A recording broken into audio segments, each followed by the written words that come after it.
জ্বালানি সংকটের কারণে সরকারি বেসরকারি অফিসের সময়সূচিতে পরিবর্তন এনেছে সরকার। নতুন সিদ্ধান্ত অনুযায়ী পরবর্তী নির্দেশ না দেয়া পর্যন্ত আজ থেকে 1 ঘন্টা কমে অফিস চলবে সকাল 9টা থেকে বিকেল 4টা পর্যন্ত। শনিবার এই সংক্রান্ত প্রজ্ঞাপন জারি করে জনপ্রশাসন মন্ত্রণালয়। প্রজ্ঞাপনে বলা হয়, রোববার থেকে বৃহস্পতিবার পর্যন্ত সকাল 9টা থেকে বিকেল 4টা পর্যন্ত অফিস চলবে। এছাড়া শুক্র ও শনিবার সাপ্তাহিক ছুটি। জরুরি সেবা ব্যতীত সব বিপণী বিতান ও শপিং মল সন্ধ্যা 6টায় বন্ধ করতে হবে। ব্যাংক ও আর্থিক প্রতিষ্ঠানের সময়সূচিও একই হবে। এদিকে আদালতের অফিস সময়সূচি নির্ধারণের বিষয়ে সুপ্রিম কোর্ট প্রয়োজনীয় নির্দেশনা দিবেন। অন্যদিকে বেসরকারি খাতের শিল্প প্রতিষ্ঠান বা কলকারখানার কর্মঘণ্টা নির্ধারণের ক্ষেত্রে শ্রম ও কর্মসংস্থান মন্ত্রণালয় প্রয়োজনীয় নির্দেশনা দেবে বলেও প্রজ্ঞাপনে জানানো হয়েছে। জুলাই আগস্ট অভ্যুত্থানে ছাত্রদল নেতা ওয়াসিম সহ 6 জনকে হত্যার ঘটনায় মানবতা বিরোধী অপরাধের মামলায় চট্টগ্রাম 6 আসনের সাবেক সংসদ সদস্য ABM ফজলে করিম চৌধুরী সহ 22 জনের বিরুদ্ধে আনুষ্ঠানিক অভিযোগ দাখিল করেছে প্রসিকিউশন।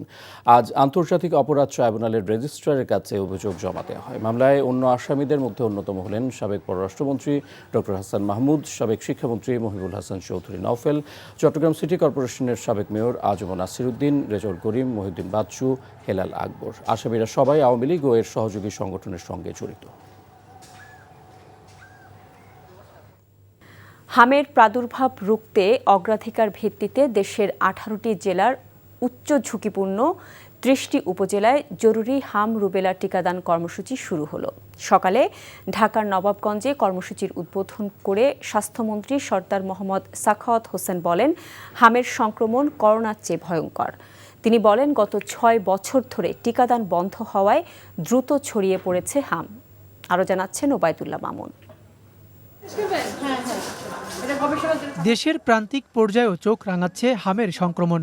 রোগীদের নিয়ে দিশেহারা অভিভাবকরা শহর থেকে গ্রাম হাসপাতালে ছুটছেন বাচ্চাদের নিয়ে।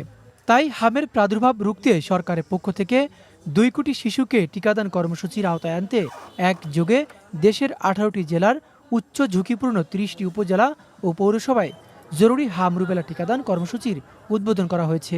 রোববার সকালে ঢাকার নবাবগঞ্জ উপজেলায় টিকা কর্মসূচির উদ্বোধন করেন স্বাস্থ্যমন্ত্রী সরদার সাখাওয়াত হোসেন। এ সময় উপস্থিত ছিলেন ইউনিসেফ ও বিশ্ব স্বাস্থ্য সংস্থার প্রতিনিধিরা। দীর্ঘদিন হামের টিকা বন্ধ কিংবা অনিয়মিত হয়ে যাওয়ায় হঠাৎ করেই ছড়িয়ে পড়ছে হাম। তাই আগামী 12 এপ্রিল থেকে ঢাকার 2 সিটি কর্পোরেশন সহ ময়মনসিংহ ও বরিশাল এবং 3 মে সারা দেশে হামের টিকা দিবে সরকার। এটা কন্টিনিউয়াস একটা প্রসেস দিয়ে যাওয়াই উচিত ছিল সব সময়, কিন্তু 2020 ডিসেম্বরের পর থেকে বিগত সরকারগুলি এই টিকাদানটা কন্টিনিউ করে নেয়, যেই কারণে একেবারে বজ্রপাতের মতন আমাদের উপরে সে রাতারাতি কিছুদিনের ভিতরে অনেক বেড়ে গিয়েছে। 3রা মে থেকে অর্থাৎ আগামী মাসের 3 তারিখ থেকে অবশিষ্ট সারা দেশের সকল জেলা সকল উপজেলায় একযোগে আমরা এই টিকাদান কর্মসূচি চালিয়ে যাব ইনশাল্লাহ। টিকা নিতে সকাল থেকে উপজেলা স্বাস্থ্য কমপ্লেক্সে বাচ্চাদের নিয়ে আসেন অভিভাবকরা। সকাল 9টায় কর্মসূচি হওয়ার কথা থাকলেও প্রায় 2 ঘন্টা বিলম্বে টিকাদান শুরু হওয়ায় কিছুটা ভোগান্তিতে পড়েন তারা। আতঙ্ক তো একটা আছে, মনের ভিতরে একটা ভয় আছে যে কি না কি হয় কখন। অনেক ভিড় এখানে, কিভাবে দেবো? না দিই নাই, এখন দিতে আসছি। 7টার দিক দিয়ে আসছিলাম আর এখন দেওয়া হলো টিকা। ঈদুল আজহার আগে আগামী 21শে মের মধ্যে সারা দেশে এই কর্মসূচি সম্পন্ন করতে চায় সরকার। Obaidullah Mamun, NTV news, Nawabganj, Dhaka. Easter Sunday উপলক্ষে খ্রিস্টান সম্প্রদায়ের নেতৃবৃন্দের সাথে শুভেচ্ছা বিনিময় করেছেন প্রধানমন্ত্রী তারেক রহমান। প্রধানমন্ত্রী তারেক রহমানের সাথে শুভেচ্ছা বিনিময় করতে সকালে সচিবালয়ে যান প্রোটেস্ট্যান্ট চার্চের নেতৃবৃন্দ। প্রধানমন্ত্রী কার্যালয়ে মন্ত্রিপরিষদ বিভাগে খ্রিস্টান সম্প্রদায়ের নেতৃবৃন্দের সাথে এই শুভেচ্ছা বিনিময় কর্মসূচি অনুষ্ঠিত হয়। নিজ নিজ সম্প্রদায় ও ধর্মে বিশ্বাসী মানুষ যাতে সৌহার্দ্যপূর্ণ পরিবেশে ধর্মকর্ম পালন করতে পারে তা নিশ্চিতের আশ্বাস দেন প্রধানমন্ত্রী। এ সময় দেশ গঠনে সবার সহযোগিতা কামনা করেন প্রধানমন্ত্রী তারেক রহমান।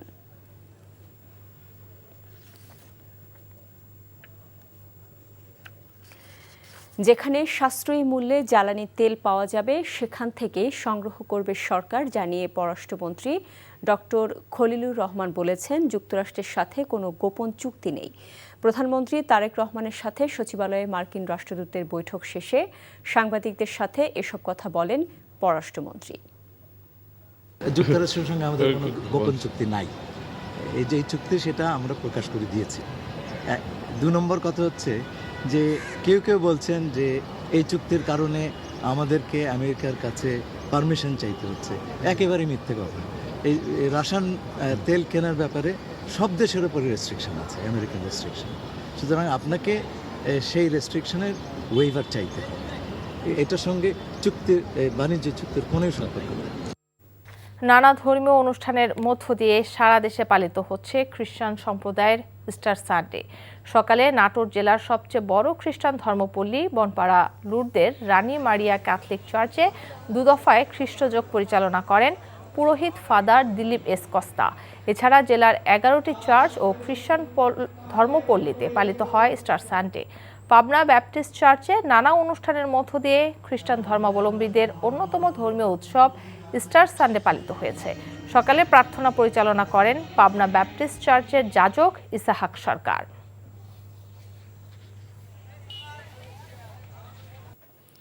জ্বালানি সংকটের কারণে শিক্ষা প্রতিষ্ঠানে ক্লাস কিভাবে হবে অংশীজনদের সাথে আলোচনা করে মন্ত্রিপরিষদে উপস্থাপন করা হবে বলে জানিয়েছেন শিক্ষামন্ত্রী ডক্টর আ.ন.ম এহসানুল হক মিলন। আজ সচিবালয়ে সাংবাদিকদের কাছে একথা বলেন তিনি। Facing toward the fuel crisis, সেই ব্যাপারে আমরা স্টেক হোল্ডারের সাথে এখনও বুঝতে পারিনি। আজকে জাস্ট ওপেনিং ডে, আমরা কাল পরশু স্টেক হোল্ডারদের সাথে বসে এই বিষয়ে আমরা সিদ্ধান্ত নেব এবং সেটা আমরা ক্যাবিনেটে অবগত করব। তারপরে ক্যাবিনেট সিদ্ধান্ত দিবেন যে এই বিষয়ে কী সিদ্ধান্ত হতে পারে। আমরা চেষ্টা করছি অ্যাজ আর্লি অ্যাজ পসিবল। সরকারি চাকুরিতে নিয়োগের সর্বোচ্চ বয়সসীমা 32 বছর নির্ধারণ করে জাতীয় সংসদে বিল পাস হয়েছে। এদিকে আইনমন্ত্রী জানান, গুম কমিশন অধ্যাদেশটি আরও যাচাই করে গুম আইনকে সময়োপযোগী করা হবে। আর মুক্তিযোদ্ধা মন্ত্রী জানান, যাচাই বাছাই করে 481 জন ভুয়া মুক্তিযোদ্ধার গেজেট বাতিল করা হয়েছে। সেলিম মালিকের রিপোর্ট। জাতীয় সংসদের প্রথম অধিবেশনের 8ম দিনের বৈঠক শুরু হয় তারকা চিহ্নিত ও সম্পূরক প্রশ্নের উত্তরের মধ্য দিয়ে। জনপ্রশাসন প্রতিমন্ত্রী সরকারি, স্বায়ত্তশাসিত ও সংবিধিবদ্ধ সংস্থাসহ সব ক্ষেত্রে সরকারি নিয়োগে সর্বোচ্চ বয়সসীমা 32 বছর নির্ধারণের বিল উত্থাপন করেন। স্পিকার বিলটি কণ্ঠভোটে দিলে তা সর্বসম্মতিতে পাশ হয়। সরাসরি নিয়োগের ক্ষেত্রে সর্বোচ্চ বয়সসীমা নির্ধারণ বিল 2026 পাশ করা হোক। যারা এই প্রস্তাবের পক্ষে আছেন তারা হ্যাঁ বলুন, যারা এই প্রস্তাবের বিপক্ষে আছেন তারা না বলুন। আমার মনে হয় হ্যাঁ জয়যুক্ত হয়েছে, হ্যাঁ জয়যুক্ত হয়েছে, হ্যাঁ জয়যুক্ত হয়েছে। অধিবেশনের পয়েন্ট অফ অর্ডারে জামাতের সংসদ সদস্য ব্যারিস্টার আরমান গুম কমিশন অধ্যাদেশ বাতিলের অভিযোগ আনলে আইনমন্ত্রী জানান, আন্তর্জাতিক অপরাধ ট্রাইব্যুনালের সংশোধিত আইনে গুমের সঙ্গে গুম কমিশন অধ্যাদেশ সাংঘর্ষিক। একই সঙ্গে গুম নিয়ে নতুন আইন আরও সময়োপযোগী করা হবে বলেও জানান আইনমন্ত্রী। কেমন করে যে নিজের গুমের শিকার ভুক্তভোগী, যে প্রধানমন্ত্রী নিজের টর্চারের শিকার, তারা কেমন করে এই আইন বাতিলের পরামর্শ দেয়? মাননীয় স্পিকার, আমরা জানতে চাই। ওনারা যেটা নিয়ে হইচই করছেন, ওনারা সেইটা আইনটা ভালো করে মনে হয় দেখেননি। মানবাধিকার কমিশন আইন এবং গুম প্রতিরোধ আইন যেভাবে করা হয়েছে অর্ডিন্যান্সে, সেটা করলে গুমের শিকার সদস্যদের প্রতি অবিচার করা হবে। যে কারণে আমরা বলেছি, গুমের যারা অপরাধী, সর্বোচ্চ শাস্তি মৃত্যুদণ্ড কিংবা যাবজ্জীবন কারাদণ্ড। গুমের যে আইনটার কথা বলা হয়েছে অর্ডিন্যান্সে, সেখানে 10 বছর পর্যন্ত সাজা দেওয়ার সুযোগ রাখা হয়েছে। মাননীয় স্পিকার, বিগত স্বৈরাচার সরকারের সময় রাজনৈতিক বিবেচনায় তালিকাভুক্ত হওয়া ভুয়া 481 জন মুক্তিযোদ্ধাকে চিহ্নিত করে গ্যাজেট বাতিল করা হয়েছে বলে জানিয়েছেন মুক্তিযোদ্ধা মন্ত্রী। রাষ্ট্রের কিছু অসাধু ব্যক্তির সহায়তায় মুক্তিযোদ্ধা না হয়েও নিজেদেরকে মুক্তিযোদ্ধার তালিকায় অন্তর্ভুক্ত করে রাষ্ট্রের সুযোগ সুবিধা গ্রহণ করছে।